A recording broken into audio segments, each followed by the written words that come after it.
Hi, I'm Joy Vernon, and today we are doing Joyous Echoes, in which I look at an old blog post that I've written and give my thoughts on it. And so today we're going to be looking at the Mala in the Middle Pillar, which is something that I wrote in August of 2010.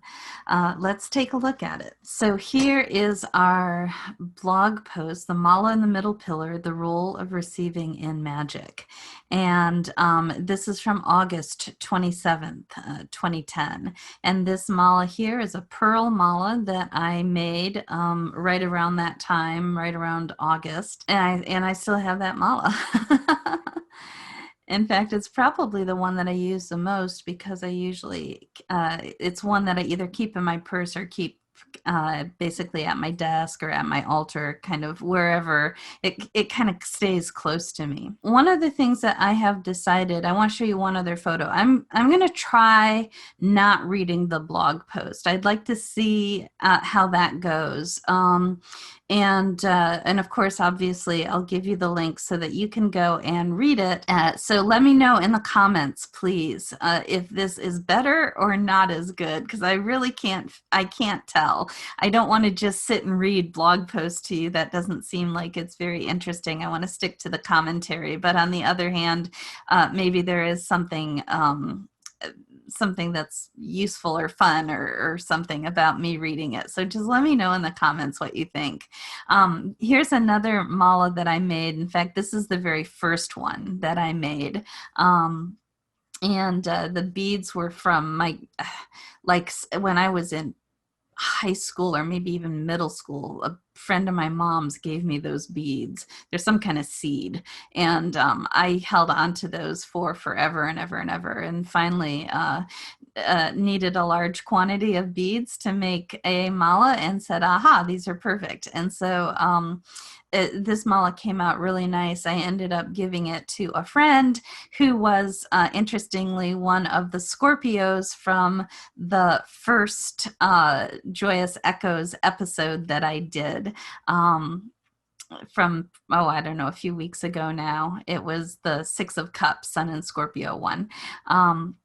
So that's my mala with a little Ganesha statue that I use, and I've done a lot of Ganesha mantras, and so and particularly for some reason, it's Ganesha is good for starting new things. And so when I made my first mala, it just seemed appropriate to do Ganesha. And then ever since then, whenever I've made a mala, not every time, but whenever I teach the mala class, we always do our mantra to Ganesha to help us with our new malas. Okay, so the mala in the middle pillar. This is another one that I like a lot and that I recommend to people a lot and send them to my site just to see this post. I guess what I like about it is the theme, which is the role of receiving in magic, and the contrast between the active aspects of ritual work versus the receptive parts. And I don't I don't think I ever hear anybody talking about this kind of stuff, or if they are, they're not quite couching it in these terms. And I think, to me, it's really important. In fact, for a long time, I was highly active in my magical work and hand in hand, highly active in my Reiki practice at the same time. And it was the contrast between the two of those that I think really helped me stay active in both of them, because they contrasted each other. And I think it also it allowed me to supplement kind of fill in the gaps of each one. And the thing about the ceremonial magic practice is I consider it a very yang practice. It's a very active, very willful. There's putting a lot of intention into things and creating. And that's a lot of the practice, at least the way I learned it, unless I learned it wrong. That's the way I learned that practice. And it feels kind of intense, it gets kind of, forceful. And Reiki, on the other hand, was completely the opposite. That I'm not putting any of my personal intention into anything. That I'm not like taking action to create something. Reiki is all about the flow and about receiving and being a channel and being an empty channel, and letting the Reiki take the lead. And so like I said, these two things contrasted for me really nicely, and I think it was the balance of the two practices that allowed me to maintain both practices for so many years. So in the essay, I talk about the idea of magic and the idea of taking charge, that you are taking an active role in creating specific outcomes, that you're not just allowing something to come into being, which is a different type of philosophy. In magic, you're taking a very active role. Ceremonial magic has a lot of willful repetition, and what I describe in the essay is that it gets too yang for me. And I conclude that paragraph with the phrase, I long to receive the divine. I long to receive the divine. And there are certainly moments within the magical practices where that happens.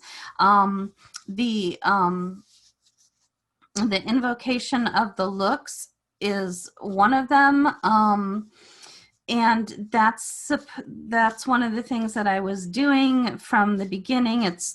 I was studying out of a book. I found out later that you weren't supposed to be doing it until the Inner Order of the Golden Dawn. And so, but it was one of the few times that you actually get to just kind of receive. And even some other things, the magical Eucharist allows you to receive.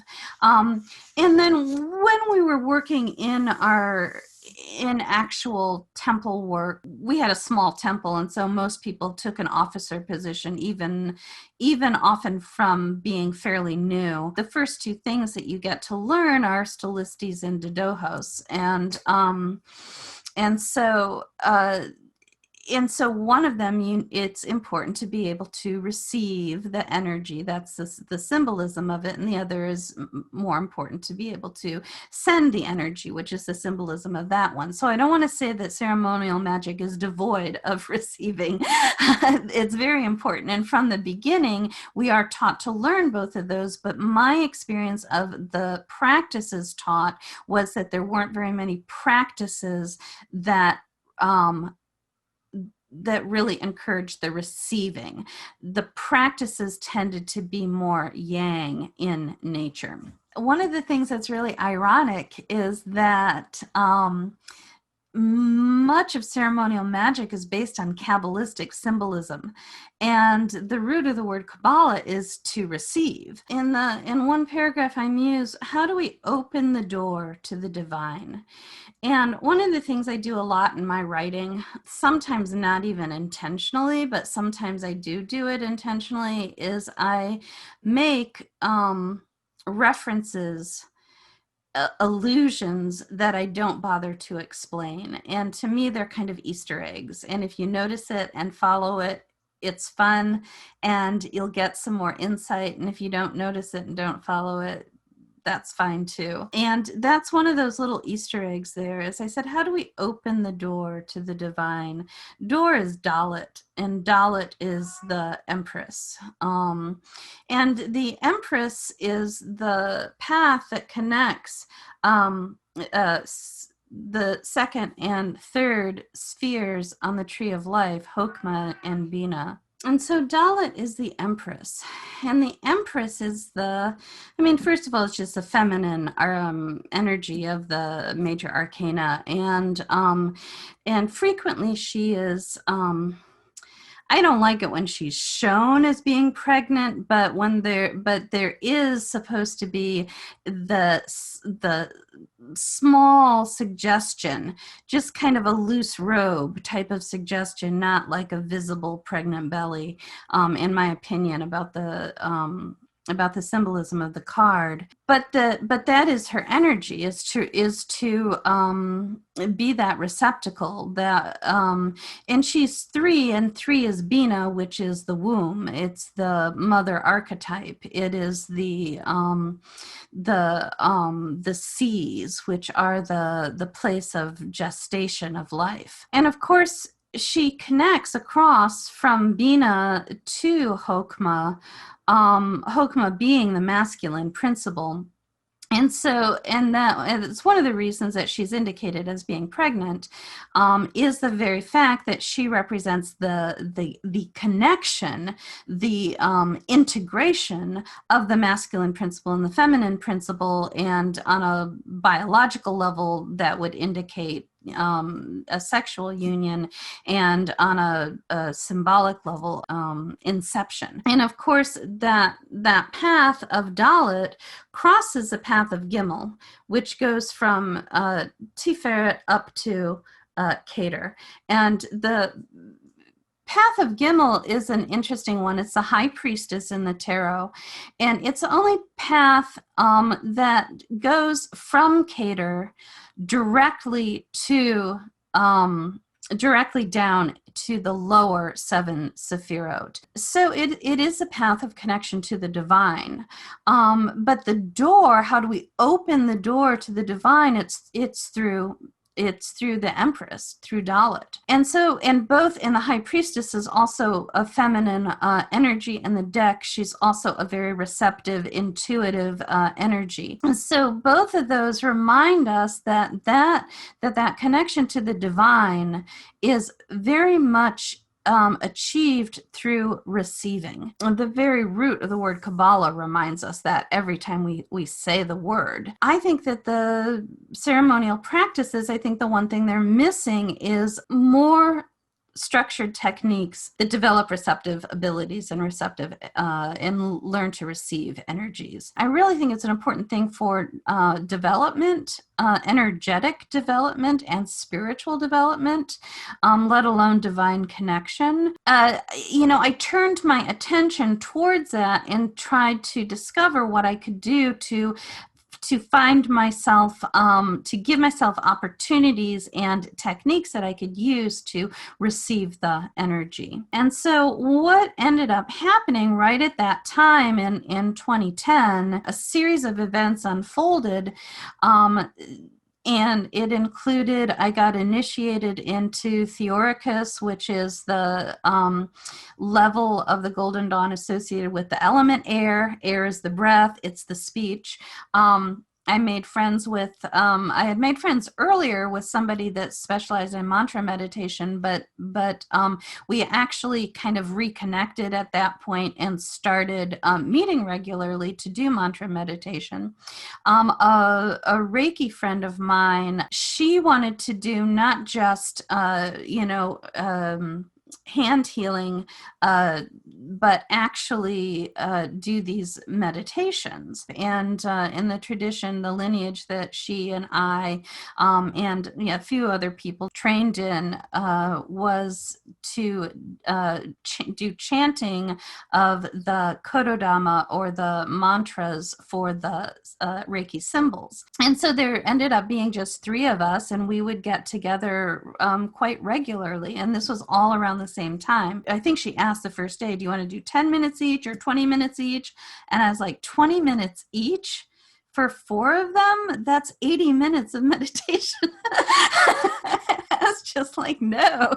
And of course, later I got to the point where I'm saying to my students, so do you want to do 20 minutes each? And so one of the things that happened, though, during this time period, and practicing this way for the first time, Oh, now I remember. I had done those those Kodadama meditations, but again, I was pulling from my background in ceremonial magic.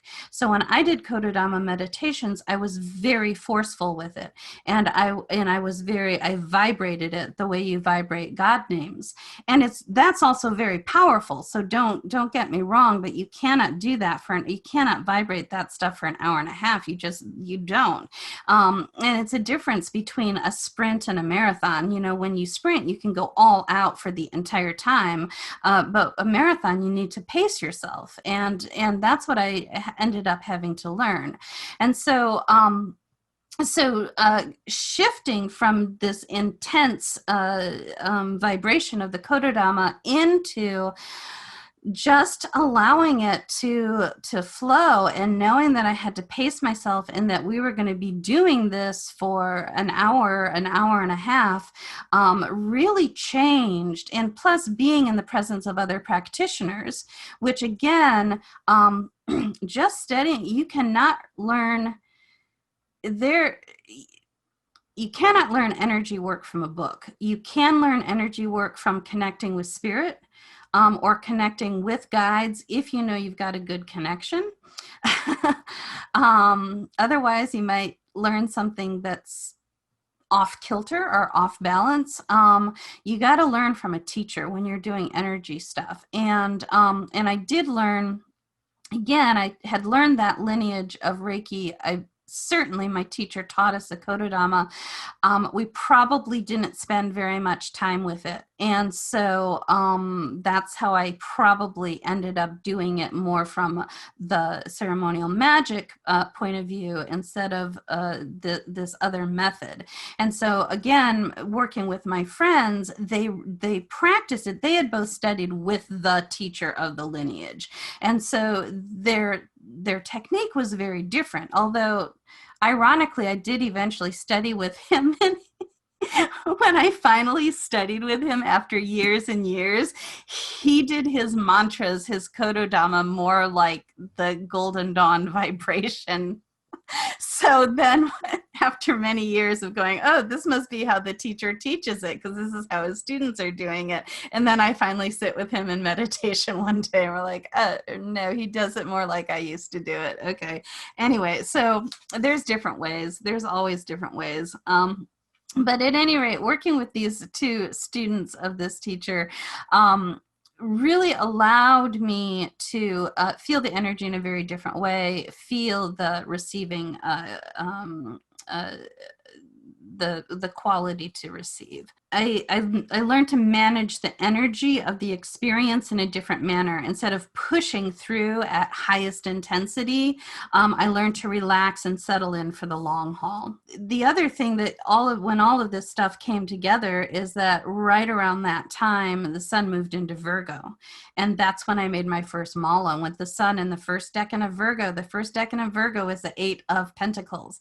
And it is that repetitive work that you use to train toward mastery. And so even the hands-on making of the mala was an example of that, because I went on to make a lot of malas, so 8 of coins, doing the same thing over and over again. But the use of the mala and